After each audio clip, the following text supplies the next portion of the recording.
नमस्कार दोस्तों, जैसा कि आप जानते हैं दीपावली वो पावन पर्व है जिस दिन हम दिए और फटाके जलाकर बुराई पर अच्छाई की जीत का जश्न मनाते हैं।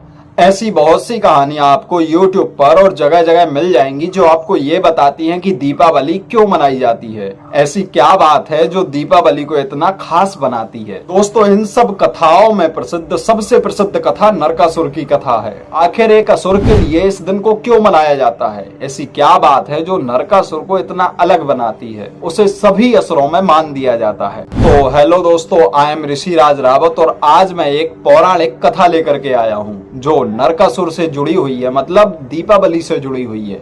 अगर आप ये पूरा वीडियो देखोगे तो आपको पता चलेगा कि कैसे दीपावली और इस नरकासुर, इन दोनों का कैसा आपस में रिलेशन है। दोस्तों, नरकासुर की कथा द्वापर युग से पहले की है। ये माता भूदेवी और भगवान विष्णु के वाराह अवतार का पुत्र था। एक बार नरकासुर भगवान ब्रह्मा को प्रसन्न करने के लिए घोर तपस्या करता है। जब भगवान ब्रह्मा प्रकट हुए तो वो उनसे एक वरदान मांगता है। वरदान ये होता है कि वो अपनी माता भूदेवी के द्वारा ही मारा जा सके, अन्यथा उसे कोई नहीं मार सकता। भगवान ब्रह्मा तथास्तु कहकर अंतर ध्यान हो जाते हैं। दोस्तों, आपको अच्छे से पता है कि राक्षसों का प्रमुख काम क्या होता है। उनका काम होता है आतंक करना। भारत में भी बहुत से राक्षस भरे पड़े हैं जो समय समय पर आतंक करते रहते हैं। खैर, यहाँ पर बात नरकासुर की हो रही है। वो अत्याचारी दुराचारी जैसे ही वरदान पाता है तो वो पृथ्वी के लोगों को आतंकित करने लगता है और वो अपनी शक्तियों से स्वर्ग को जीतना चाहता है। उस राक्षस ने कई राज्यों को पराजित करके उन राज्यों की 16,000 राजकुमारियों को अपने कैद में कर लिया। पृथ्वी पर सभी को हराने के बाद अब वो राक्षस स्वर्ग के राजा इंद्र के द्वार पर दस्तक देता है। नरकासुर के क्रोध से डरकर स्वर्ग का राजा इंद्र डरकर भाग जाता है। अब उस राक्षस ने इंद्रदेव की मां अदिति सहित कई अप्सराओं को बंदी बना लिया। अब इंद्र भागा भागा भगवान विष्णु के पास बैकुंठ पहुंच जाता है सहायता प्राप्ति के लिए। तब भगवान विष्णु ने इंद्र को धैर्य बंधाते हुए कहा कि इंद्र, चिंता मत करो, हर समस्या का समाधान तो होता ही है। भगवान विष्णु ने इंद्र को बताया कि भगवान कृष्ण के साथ उनकी पत्नी सत्यभामा का ये अवतार दुष्ट दुराचारी नरकासुर के नाश का ही हिस्सा है। इंद्रदेव ये जानकर आश्चर्यचकित हो जाते हैं कि सत्यभामा ही भूदेवी का अवतार थी। अब इंद्रदेव भगवान कृष्ण से सहायता प्राप्ति के लिए उनके स्थान पर पहुंचते हैं। भगवान कृष्ण अपनी पत्नी सत्यभामा को बांसुरी की धुन सुना रहे थे। तभी वहां इंद्रदेव की उपस्थिति को भांपकर वो रुक जाते हैं। इंद्रदेव भगवान श्री कृष्ण और सत्यभामा से हाथ जोड़कर विनती करने लगते हैं। दोस्तों, नरकासुर ने इंद्र की माता अदिति और 16,000 अन्य राजकुमारियों के साथ जो किया उसे जानकर सत्यभामा बहुत क्रोधित हो जाती हैं।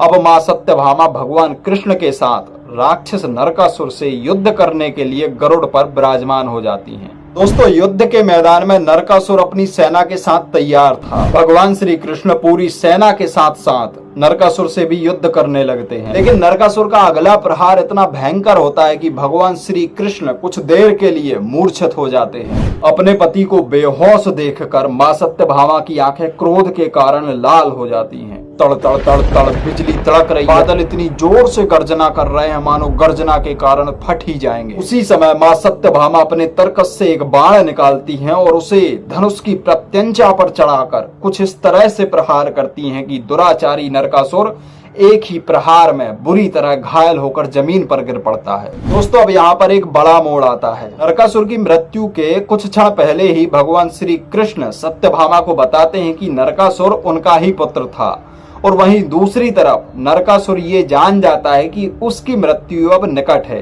वो अपनी मां सत्यभामा की ओर निहारता है और एक इच्छा प्रकट करता है। दोस्तों, नरकासुर चाहता है कि ये संसार उसे खुशियों के लिए याद करे, ना कि उसके द्वारा फैलाई गई बुराई के लिए। मां सत्यभामा अपने पुत्र को वरदान देती है और उस दिन के बाद से उस दिन को नरक चतुर्दशी के नाम से जाना जाने लगता है। ये दिन दिवाली के एक दिन पहले नरकासुर की याद में मनाया जाता है। दोस्तों, अभी कहानी खत्म नहीं।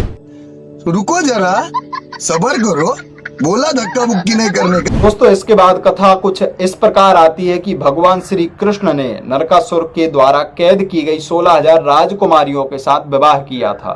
भगवान श्री कृष्ण ने नरकासुर के रक्त से अपने माथे पर कुछ लकीरें खींच ली थी उसके बाद उनकी पत्नियों ने उस खून को धोया, सुगंधित तेल से उनका अभिषेक किया और उन्हें संपूर्ण स्नान कराया। और आज तक ये अनुष्ठान नरक चतुर्दशी की सुबह के समय किया जाता है। नरक चतुर्दशी व्यापक रूप से महिला और पुरुष दोनों के बराबर मान और सम्मान का प्रतीक है, जहां सत्यभामा और भगवान कृष्ण दोनों ने मिलकर बुराई के खिलाफ युद्ध जीतने के लिए समान रूप से युद्ध किया था। इसीलिए दीपावली की पूर्व संध्या पर इस त्योहार को मनाया जाता है, जहां पर महिलाएं सुबह के समय नरकासुर को याद करके, स्नान करके, यम तर्पण करके शाम के समय दिया जलाती हैं। उत्तर भारत में इस दिन को छोटी दीपावली के रूप में भी जाना जाता है। दोस्तों, आपको और आपके पूरे परिवार को I am Rishi Raj Rawat YouTube channel की तरफ से दीपावली की बहुत बहुत शुभकामनाएं।